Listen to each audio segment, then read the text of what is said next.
Hi, this is the fourth in my series of video lessons on music theory for ukulele students. If you haven't already seen the first three, you'll find them on my YouTube channel, Pete Ferrugia Guitar Teacher.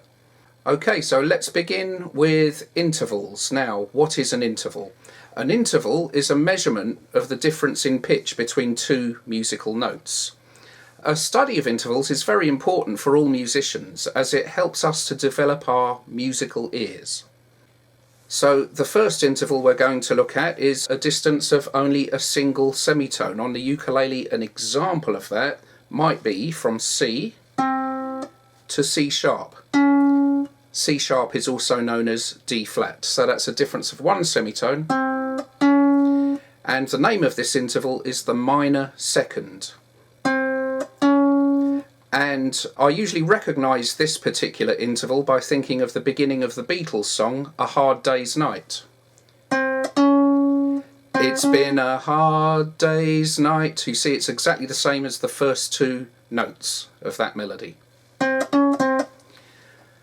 Okay, on to the next one. The major second is a distance of two semitones, so we can play that by going from C to D.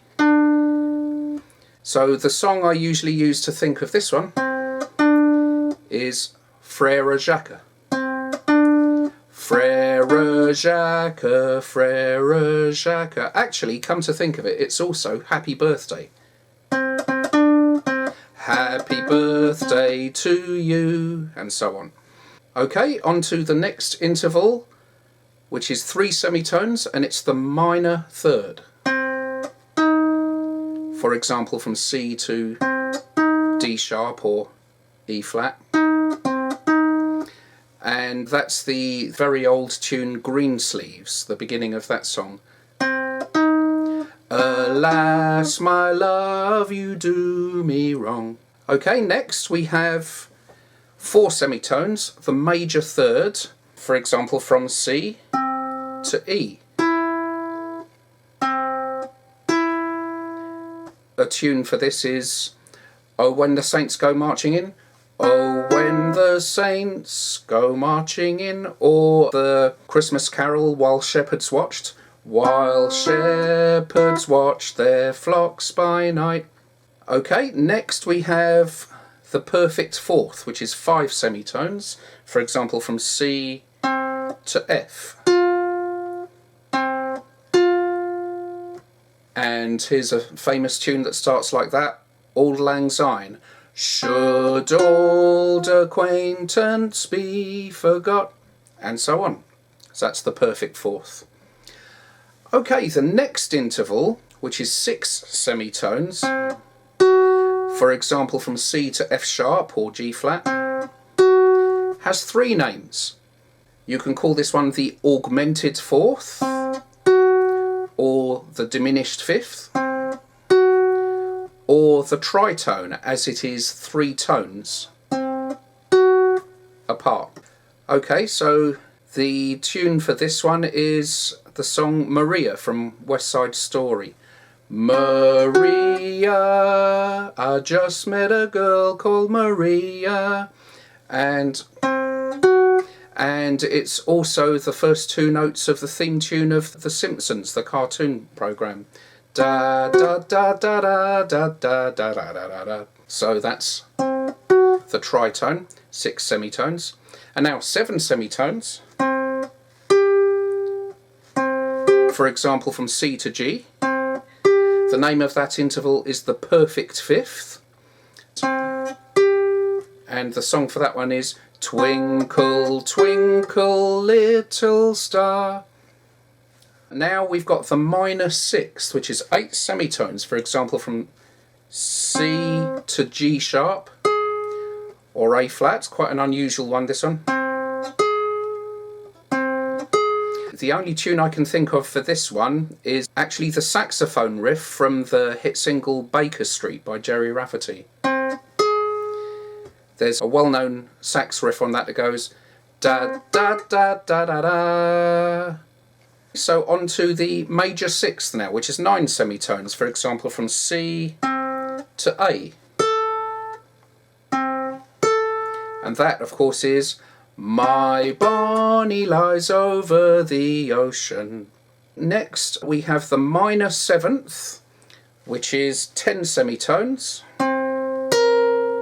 For example, that is from C to A sharp or B flat. Another one from West Side Story here. There's a place for us. I believe the song is actually called Somewhere, but it starts like that. Next, the major seventh, which is 11 semitones, from C to B. You may remember back in the 80s the hit single by a band called Aha called Take On Me. Take on me.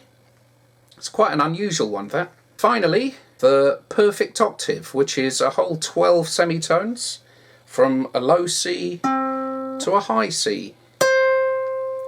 And that, of course, is the beginning of Somewhere Over the Rainbow.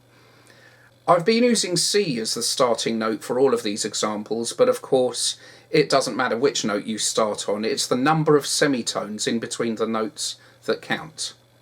So try and learn this list of songs and which intervals they go with, and pretty soon you'll be able to recognise intervals yourself by ear. Next, I'm going to talk about cadences.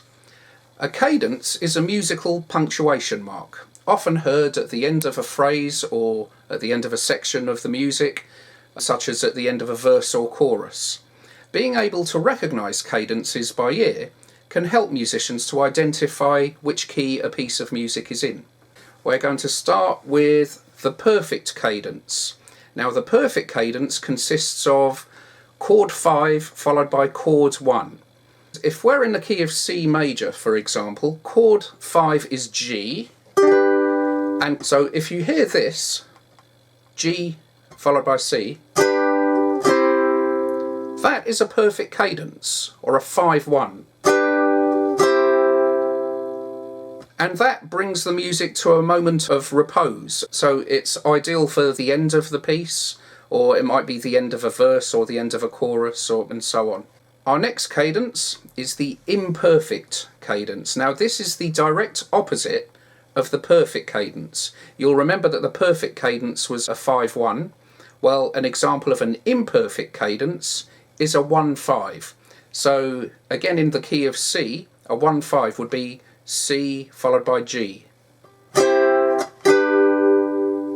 Here it is again. So it's chord 1 followed by chord 5. So that's a temporary respite in the music before the piece continues, and it usually continues by going back to chord 1. Next, we have the plagal cadence.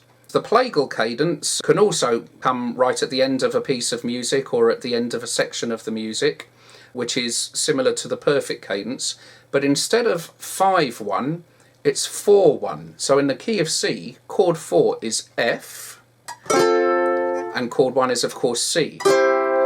So here it is, 4-1, a plagal cadence. And again. That can also be thought of as a church cadence or an ecclesiastical cadence, if you will. It kind of sounds like Amen in a sung mass, for example. Here is our fourth cadence coming up, and this one is different to all of the others. This one's called the interrupted cadence. It's our first one that doesn't include chord 1 at all.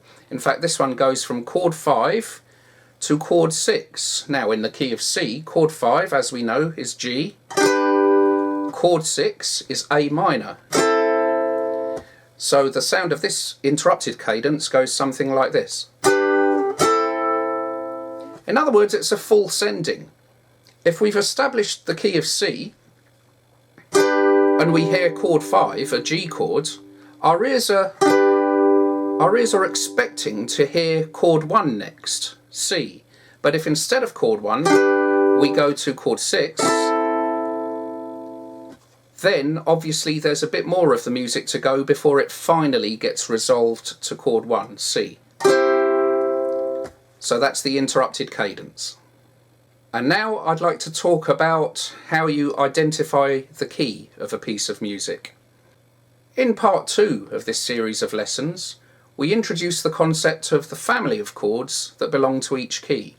For example, in the key of C major, these chords are chord 1, C, chord 2, D minor, chord 3, E minor, chord 4, F, chord 5, G, chord 6, A minor, chord 7, B diminished, and those are the 3-note chords, the triads. There are also 4-note chords in the family.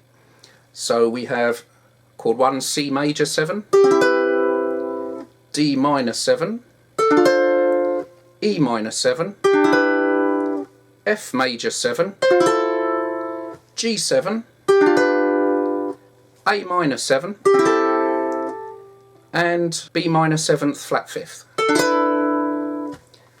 So that's a family of 14 chords that belongs to the key of C.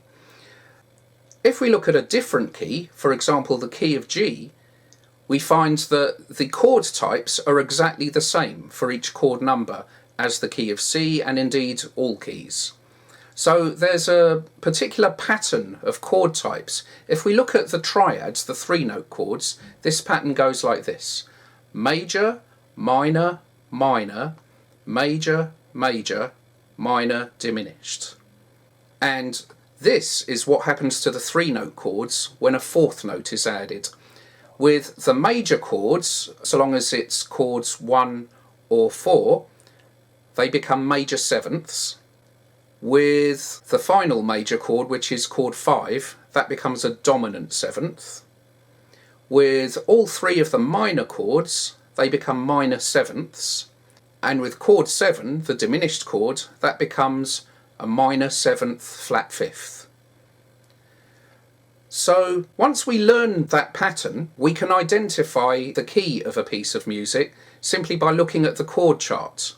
For example, we can look out for adjacent majors. Look at the key of C. In the key of C, chord 1 is C, chord 4 is F, and chord 5 is G. Both of those are major chords, F major and G major. And I call those adjacent majors. The adjacent chords 4 and 5 in a major key are always major chords, except that chord 4 can be a major 7th and chord 5 can be a dominant 7th. So look out for adjacent majors in a chord chart. For example, the one that's on screen now. If you look at this chart, we find that there are adjacent majors. There's a C chord and there's a D7 chord. Those are adjacent majors. Adjacent in the sense that the note C and the note D obviously come next to each other in whichever major scale this key is based on. So if C is chord 4 and D7 is chord 5, all we have to do is count backwards. Here's D, C, B, A, G. 5, 4, 3, 2, 1. So chord 1 is G, and this chord chart is in the key of G.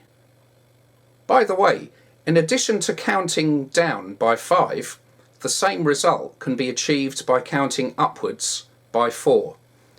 If we start on chord 5, D, then we go upwards E, F sharp, G. Counting upwards by 4 gives you the exact same result as counting backwards by 5. In addition to adjacent majors, we can look out for adjacent minors. Remember that chords 2 and 3 are next to each other and they are both minor chords. So let's take a look at this chord chart that's on screen now. Well, even if you don't spot the adjacent major chords B flat and C, you can easily see that G minor and A minor are adjacent minor chords, meaning that they are chords 2 and 3. So simply count backwards. So A minor, G minor, F. So this piece is in the key of F major. Finally, remember that all major keys have a relative minor key, which share the same notes and the same chords. So the examples we just went through could easily have been the keys of A minor instead of C major for the first one, and D minor instead of F major for the second one. In addition to looking at the chord chart, you should also consider the cadences, the melody of the piece, and the bass line, if of course there is one, when deciding which key the piece is in. Okay, that's all for this lesson. Thanks for watching. Don't forget to subscribe to my YouTube channel and check out my Facebook page. Thanks very much.